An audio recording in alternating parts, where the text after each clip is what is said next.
Family is refusing to come to my wedding. Just because my sister likes my fiancé. Growing up in a small family, you'd think it'd be easy to share the love and attention equally, but that wasn't the case in our household. I'm the older sister, 28 now, and my sister's 24. From a very young age, it was painfully obvious that I wasn't the favorite child. This isn't just me being bitter, it's just how it was. My parents, whether they realized it or not, made decisions that constantly put my sister Angela in the spotlight while I lingered in the shadows. It started with small things. Birthday parties were a big showcase of this disparity. For Angela's 5th birthday, there was a huge bash with all the frills, clowns, a bouncy castle, the works. My birthday, just a few months earlier, had been a quiet affair at home with a homemade cake and a couple of gifts. Not that I didn't appreciate the effort, but the difference was stark. It seemed like every year her birthday was an event while mine was an afterthought. School events further highlighted the imbalance. When Angela was in kindergarten, she got a part in the school play. My parents were over the moon, they took time off work, bought her a fancy costume, and invited relatives to come see her perform. Fast forward a couple of years, I had a solo in a school concert. I was nervous and excited, thinking this was my moment to shine, and maybe, just maybe, get that same enthusiastic support. The day came, and only my mom showed up, ducking in at the last minute and leaving quickly after without much comment. Dad didn't make it. He had to work late, or so he said. Angela had soccer practice, and that couldn't be missed, apparently. Christmas was another time the favoritism was obvious. One year, I remember both of us had been eyeing this video game console that had just come out. We both hinted as much as we could that it was at the top of our lists. Christmas morning came, and there it was under the tree, with Angela's name on it. My gift was a book series, which I did want, but it was clear who got the big-ticket item and who got the consolation prize. Angela was ecstatic, and I tried to be happy for her, but it was tough. As we got older, the pattern continued. Angela always had the newer clothes, the latest gadgets, and more freedom. When I asked for a later curfew at 16, it was a flat no, with a lecture about responsibility and safety. But Angela, when she reached the same age, was allowed to come and go as she pleased with hardly a word said. It wasn't just material things either. It was the attention and emotional investment. Angela struggled in math during middle school, and my parents were all in, hiring tutors and spending nights helping with homework. I was decent at math, actually pretty good at academics all around, but it was just expected, not celebrated. Any achievement I had was met with a smile and a quick pat on the back. Then the conversation would shift back to whatever Angela was doing, even if it was just some minor drama with her friends. School was supposed to be my escape, a place where I could shine on my own merits. But even there, the shadow of my sister's favoritism followed me. Throughout elementary and middle school, it felt like I was just going through the motions, invisible unless something went wrong. Take science fair season in the 5th grade. I spent weeks on my project, a detailed model of the solar system where each planet moved on a motorized track. I was so proud of it, working every evening after dinner, painting the planets, wiring the motors, checking every detail. I couldn't wait to show it off at the school science fair, thinking maybe this time my parents would see I was good at something too. The night of the fair, I stood next to my project, eager to explain the orbits and the gears to anyone who'd stop by. My parents promised they'd be there, said they wouldn't miss it for the world. Halfway through the evening, they hadn't shown up, and I was trying not to let it get to me, focusing on the judges' questions and the interested looks from classmates and their parents. Then, finally, my mom and dad rushed in, apologizing for being late. They'd been at a parent-teacher conference for Angela that ran long because her teacher had so many wonderful things to say. They gave my project a quick glance, threw in a couple of "looks great, honey," then spent the rest of the evening talking to other parents, bragging about Angela's latest achievements in drama club. My project won 2nd place, a ribbon that I hung on my bedroom wall, a small victory overshadowed once again by Angela's ever-expanding trophy shelf. In middle school, things didn't get much better. I was in advanced classes, pulling top grades, but my academic success was just expected, not celebrated. Angela, meanwhile, struggled with her grades, which meant she got all the attention at home. Tutors, nightly homework help, endless praise for every B she brought home.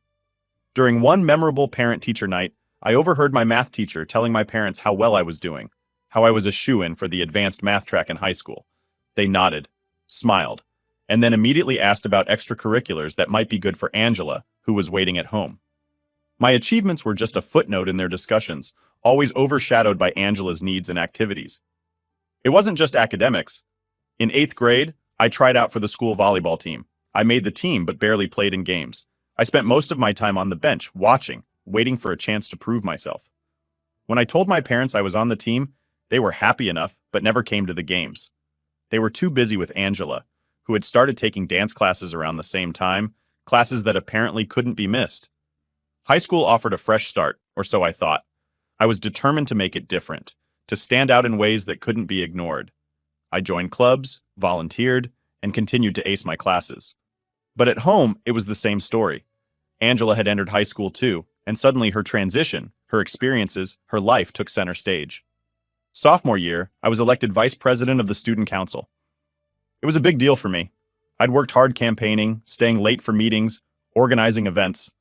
I was buzzing with excitement the day I found out I'd won, practically bouncing through the door when I got home.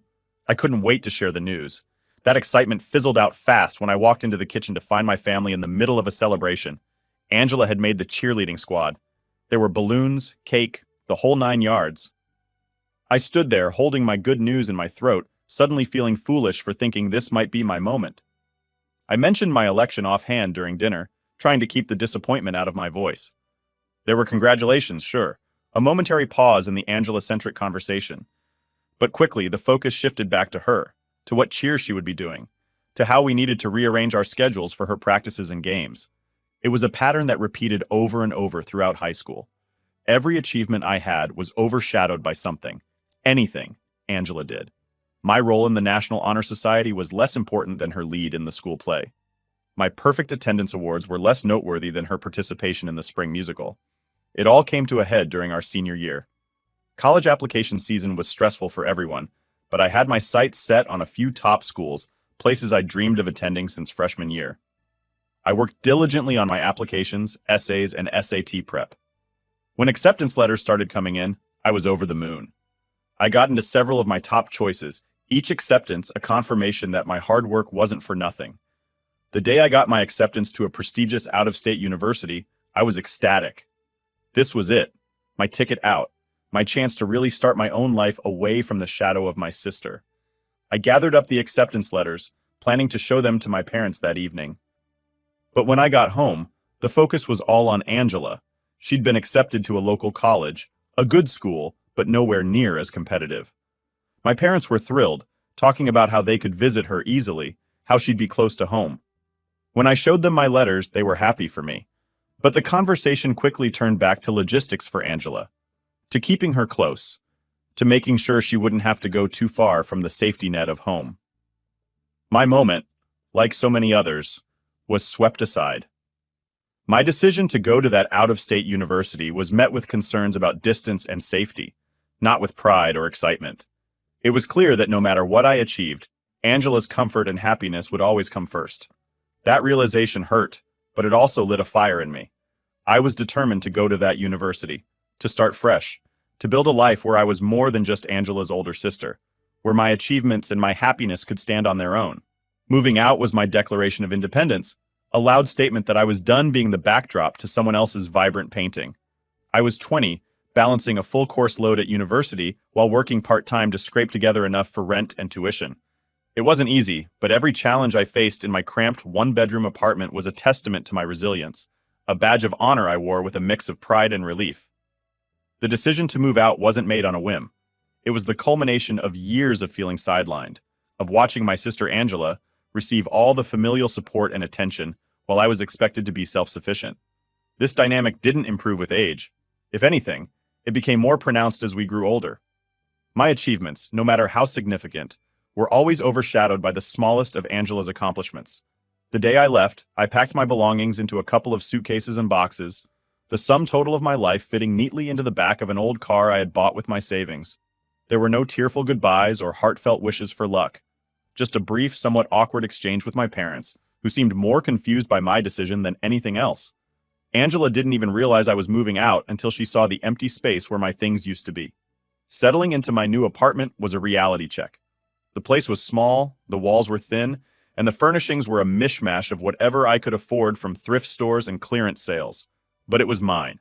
For the first time, I had a space where I could make the rules, where I could come home and know that everything was exactly where I had left it, where the silence was for my contemplation, and not a side effect of being ignored. Managing my finances was one of the biggest challenges.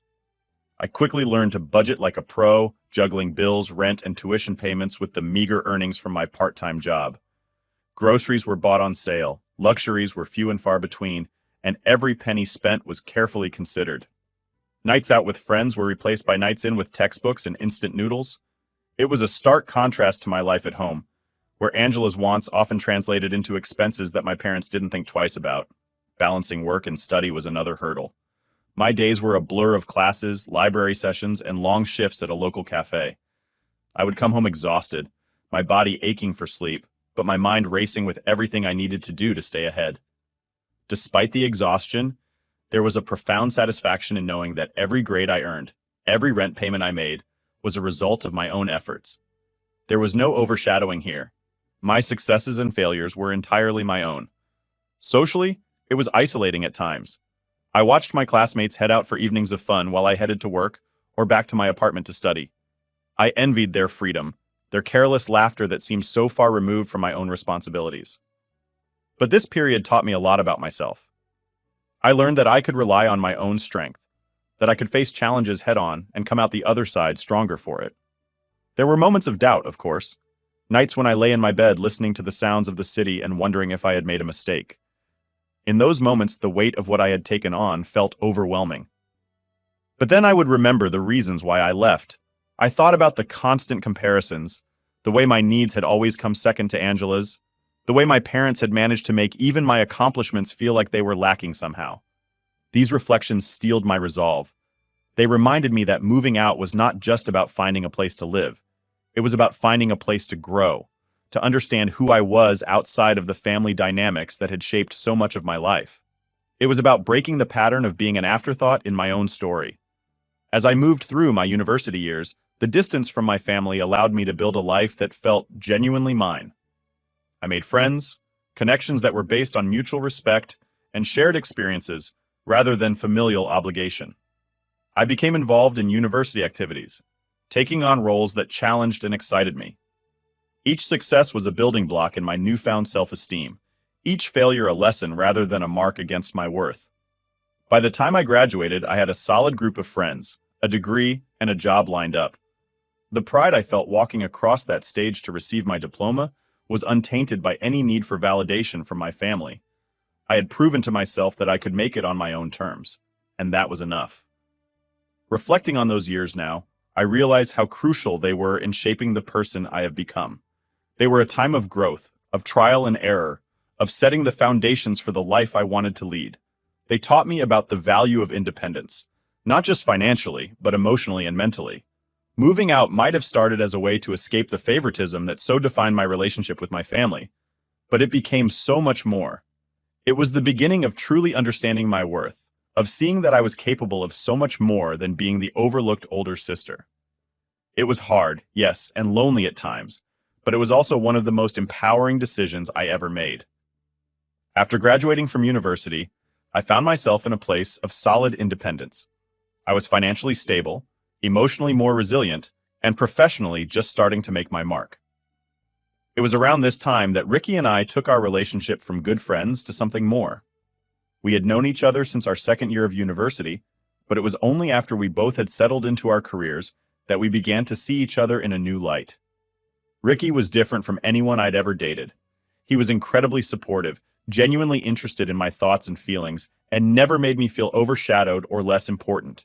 Our relationship grew naturally, filled with deep conversations, shared interests, and a mutual respect that I'd always longed for but never quite experienced.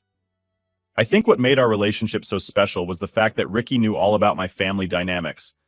He'd seen firsthand how my achievements were often brushed aside, how my parents' blatant favoritism towards Angela affected me. He understood my need for space from them, my drive to prove myself on my own terms. And rather than judge or pity me, he stood by me, offering support and understanding. About 5 years into our relationship, when I was fully immersed in my career and we were both secure in our life paths, Ricky proposed. It wasn't a grand gesture, no public displays or elaborate setups. It was perfectly us, simple, sincere, and private. We had gone hiking, something we both loved, on a crisp fall day when the leaves were just turning. We reached a lookout point, with stunning views of the valley below, bathed in the golden light of the setting sun.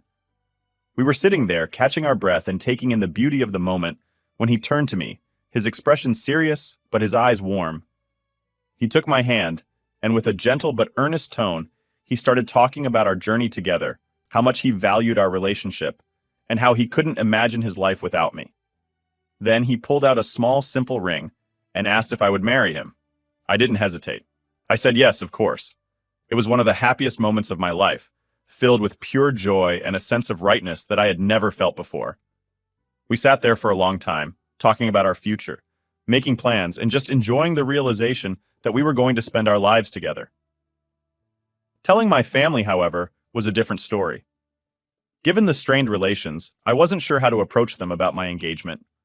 Ricky, ever the optimist, encouraged me to give them a chance, to share this happy news and maybe, just maybe, mend some fences along the way. After all, they didn't even know I was dating, and I don't think they cared. Ricky finally persuaded me to tell them, so I went home one weekend with him that day. He was looking so good. I had to tease him about trying to impress my parents, and he didn't deny it. My sister wasn't home when we arrived, but she came in a few minutes later. Can you imagine that? She kept flirting with him even after she found out that I brought him home as my fiancé, who I was obviously going to marry. I was irritated at my sister's behavior and the fact that my mom said nothing to her. Ricky helped me keep my cool, though, because he held me tightly to his side the whole time. My parents seemed happy for me. Well, it's not like they had a choice. I wasn't there to take permission, but to inform them of my decision. After some weeks, Ricky took me to one of our favorite places. I noticed that he was being extra gentle with me. He did that when he had something serious to tell me, or something he wasn't comfortable with. So I braced myself up for it. I was so curious that before we got to the restaurant, I asked him what the problem was and what he wanted to tell me. He asked me to calm down and that he wasn't running away. He told me that my sister had been flirting with him since they met. She found him on social media and wouldn't let him be. So now it's uncomfortable for him. She told him to leave me because she was better for him than I was. I was furious. How far could she really go? I didn't want to speak to her on the phone, so I told Ricky that I was going to my parents' house the next day to set things straight. Update 1. Thanks so much for all your support and good luck messages. They really mean a lot to me, especially given everything that's been going down. So here's the lowdown. I decided to confront my family about a pretty serious issue that's been bugging me for a while. I figured Saturday would be a good day to catch everyone at home. I had called ahead to let them know I was coming over because I wanted to talk about something important. My mom also mentioned she wanted to talk, which had me hoping maybe we could clear the air or sort things out. I arrived at my parents' house around noon, thinking this was going to be a constructive discussion. But oh boy, was I wrong. I started off by bringing up the issue that's been eating at me. My sister has been openly flirting with my fiancé, Ricky, and it's not something I can just brush off. I mean, there are plenty of fish in the sea, and she needed to back off since Ricky's clearly taken. Thinking about the whole situation was making me nauseous, but I laid it all out, expecting some kind of understanding, or at least a plan to address it. That's when my mom hit me with a bombshell. She told me the real reason she wanted to talk was that my sister had apparently fallen head over heels for Ricky since she first met him. And then, without skipping a beat, she actually asked me to break things off with Ricky and let my sister have him because she was in love. I was completely floored. How could they even suggest something like that? Ricky isn't some object to be passed around based on who likes him more. I told them straight up that they were being incredibly selfish and that I was disgusted by even the thought of being associated with such a mindset.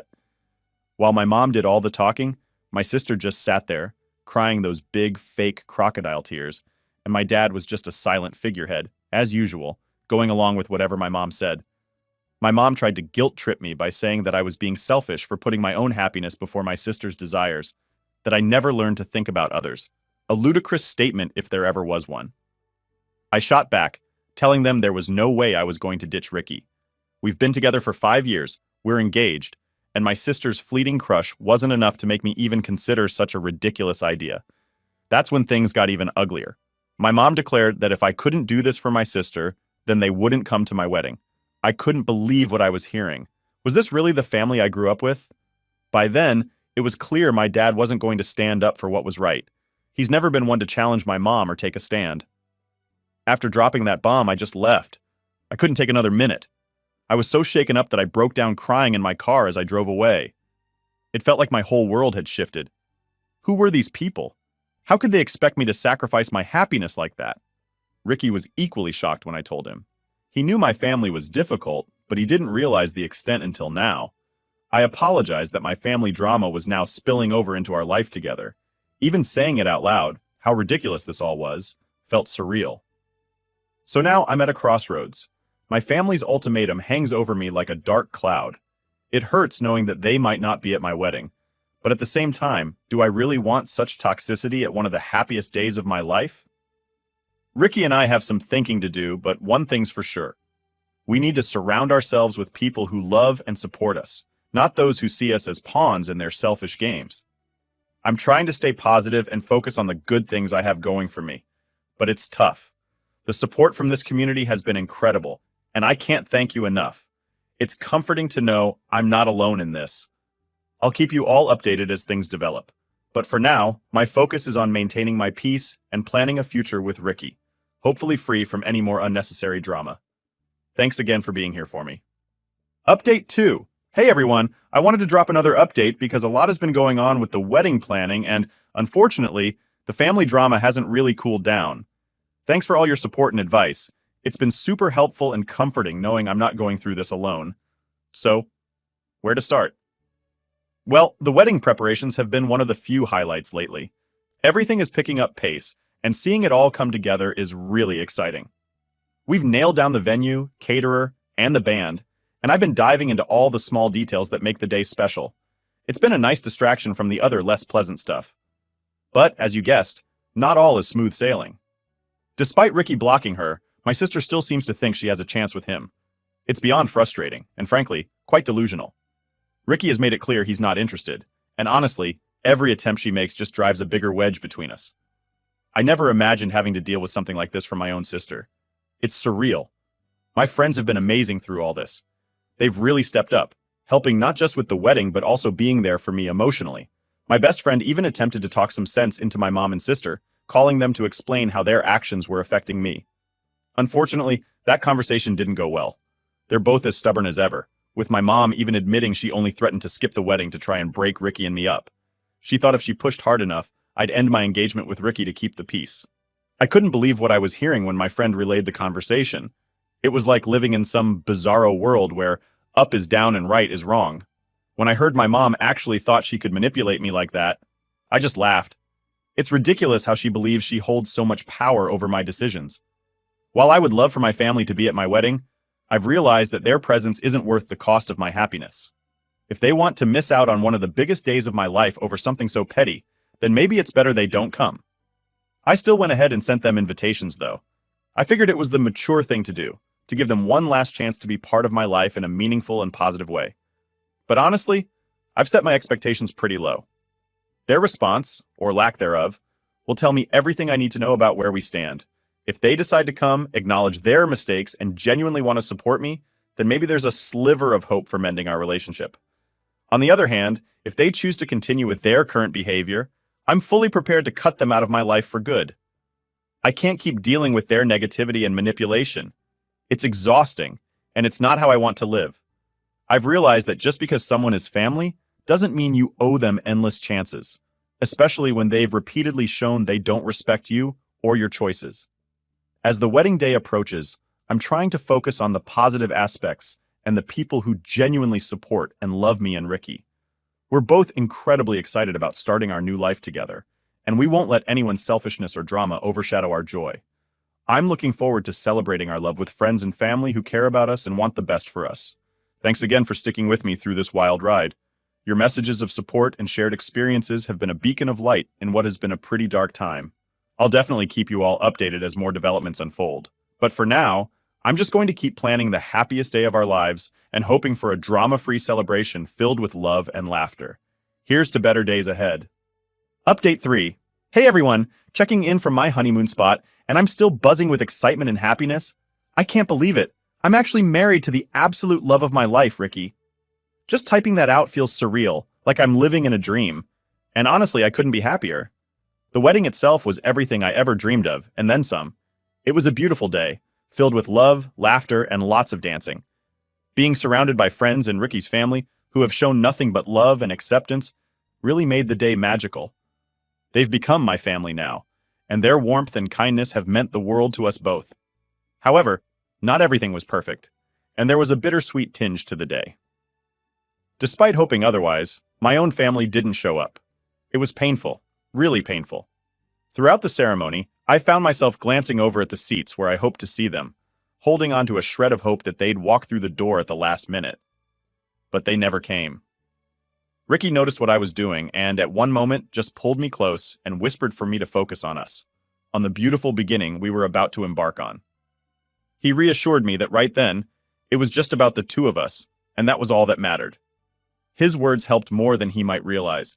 They reminded me that while the absence of my family hurt, it didn't define our day or our lives together.